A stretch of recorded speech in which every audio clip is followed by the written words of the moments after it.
अगली शाम को मैं मिनी स्कर्ट टॉप पहनकर ड्रेसिंग टेबल के सामने आई तो मम्मी भी वहां पहुंच गई। मुझे मिनी स्कर्ट टॉप में देखते ही वह मुझ पर बिगड़ती हुई बोली, मिनी स्कर्ट टॉप पहनकर कहाँ जाने की तैयारी हो रही है? तुम्हें मैं बताना भूल गई मम्मी, माधुरी की बहन की आज शादी है। मैं वहीं जा रही हूँ। ये कहते कहते मैं मुस्करा पड़ी। शादी में जाना है तो कोई ढंग के कपड़े तो पहन लो। मम्मी यह कहते कहते गुस्सा हो गई। तो क्या ये कपड़ा बेढंगा है?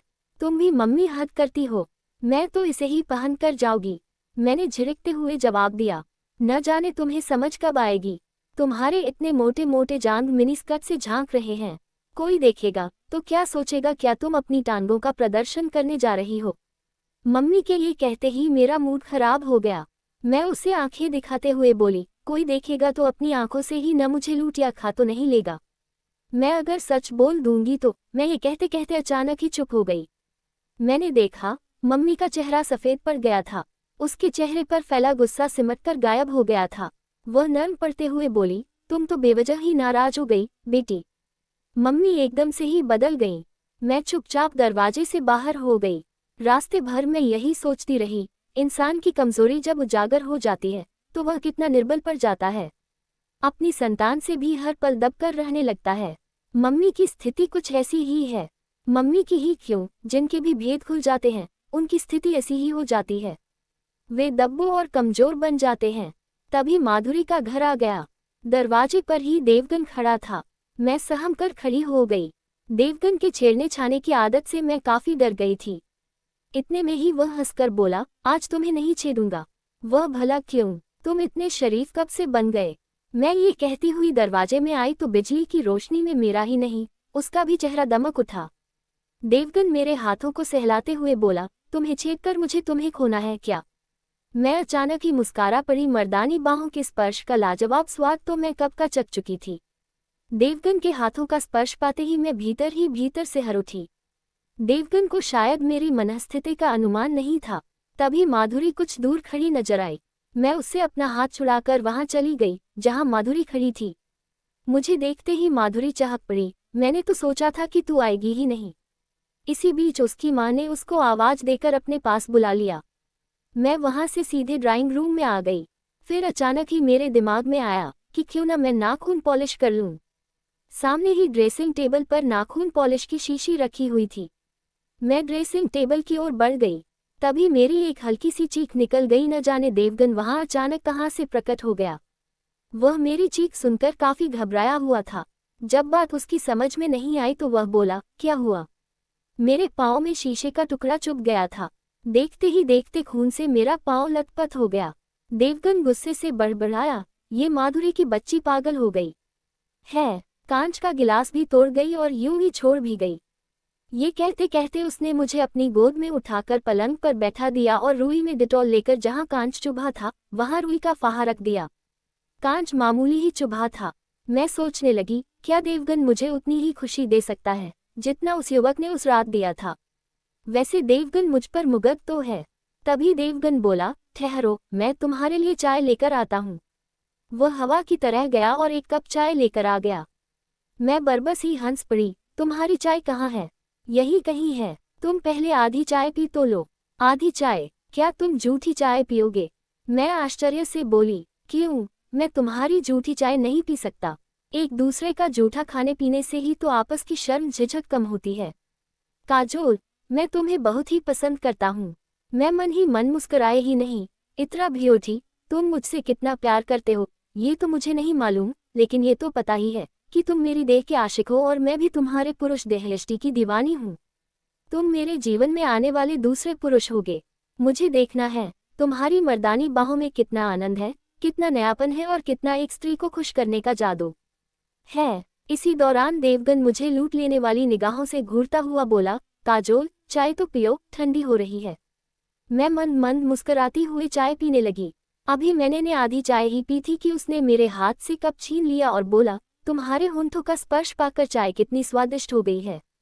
न मालूम तुम्हारे होंठों के स्पर्श में कितनी मदहोशी होगी, कितनी जादुई मिठास होगी और कितनी ताजगी होगी।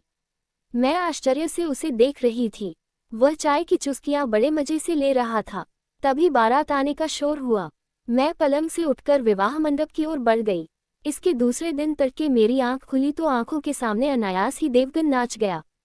मैं देवगन के पुरुषोचित सौंदर्य से खेलना चाहती थी। मर्दानगी नहीं होती, बल्कि स्त्रियों में भी स्त्रीत्व होता है, जो मर्दानगी से कई गुना अधिक शक्तिशाली, विस्फोटक, ज्वलनशील, जोशीला और आश्चर्यजनक होता है। 10 बजने से पहले ही मैं स्कूल पहुंच गई। देवगन गेट पर ही मिल गया। मैंने दूर से ही देखा, वह मुझसे कहीं अधिक उतावला था। मेरे नजदीक आते ही वह बोला, माधुरी बीमार है, उसने तुम्हें घर पर बुलाया है। मैं माधुरी के बीमार होने की बात सुनकर चिंतित ही उठी, कहीं माधुरी को उसके पापा ने किशोर को लेकर बुरा भुला तो नहीं कहा है। मैं ये सोचते ही देवगन के साथ उसके घर के लिए चल दी। कोई 20 मिनट के बाद मैं देवगन के साथ उसके घर के नजदीक आई तो दरवाजे पर बड़ा सा ताला लटका हुआ था। मैंने आश्चर्य से देवगन की तरफ देखा तो वह हंसने लगा। माफ करना, मैं झूठ बोला था। हकीकत तो यह है कि माधुरी दीदी के साथ उसकी ससुराल गई है और मम्मी पापा शहर से बाहर हैं। तो फिर तुम्हें झूठ बोलने की क्या जरूरत थी? और तुम ये ताला खोलोगे कैसे? मैं ये कहते कहते चिंतित हो उठी। इस ताले की चाबी तो मेरी जेब में है और झूठ तो थोड़ा बहुत बोलना ही पड़ता है। ये कहकर उसने ताले में चाबी लगा दी। ताला खुलते ही उसने बड़ी फुर्ती से दरवाजा खोल दिया। हम दोनों अंदर आ गए, फिर दरवाजा बंद कर दिया। बेडरूम में आते ही देवगन ने अलमारी से इत्र का एक शीशी निकाली और मेरे अंगों पर स्प्रे कर दिया। न जाने वह कैसा इत्र था, मेरे शरीर में उसकी खुशबू समाते ही मैं मदहोश हो गई और देवगन की बाहों में समाने के लिए मचल उठी। तभी वह जोर से हंसा। इसे मैं सेक्सी इत्र कहता हूँ। पापा को मैंने मम्मी के शरीर पर स्प्रे करते हुए कई बार देखा है। वह भी इसे सेक्सी या मदहोश कर देने वाला इत्र ही कहते हैं। ये कहते कहते उसने पूरे बिस्तर पर स्प्रे कर दिया। पूरा कमरा मदहोशी के आलम में डूब गया। बाहर की हवा भी आएगी तो सुगंधित हो उठेगी। ये सुनकर मैं हल्की सी मुस्कुराई, फिर बिस्तर पर निढाल पड़ गई। देवगन बोला, आज गर्मी बहुत है, कपड़े तो उतार दो। हाँ, गर्मी तो है, कहते हुए मैंने कपड़े उतार दिए। देवगन शांति से कहाँ बैठने वाला था, वह झुककर मेरे तलवे चाटने लगा। मैं चाहकर भी अपने पैर खींच न सकी।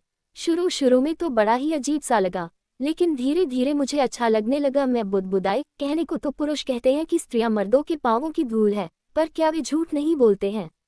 यहाँ तो मेरे पांवों की धूल देवगन ही बना है। तभी अचानक मैं उचक सी गई। देवगन मेरी पांवों को चूमते हुए आगे की ओर बढ़ता जा रहा था। मैं तो उसकी इस दीवानगी को देखकर पागल हुई जा रही थी। हंसती हुई मैं बोली, अरे बुद्ध, तुमने ये सब कहाँ से सीखा है? मैंने पापा को ऐसा करते देखा है। तो तुम ताक झांक भी करते हो, बड़े नटखट हो, और तुम क्या कोई कम हो? ये कहते कहते वह मेरे वक्षों पर जीभ गोल गोल छुमाने लगा।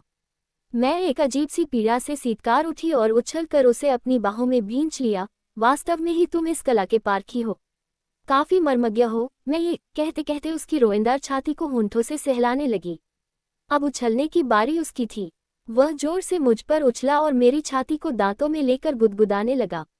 मैंने एक सीतकार ली और प्यार की गहराइयों में डूबने उतरने लगी। हम दोनों को ही कोई होश नहीं था। हम इतने आक्रामक हो गए थे कि मधुर स्पर्श ने नोच खरोच का रूप ले लिया था।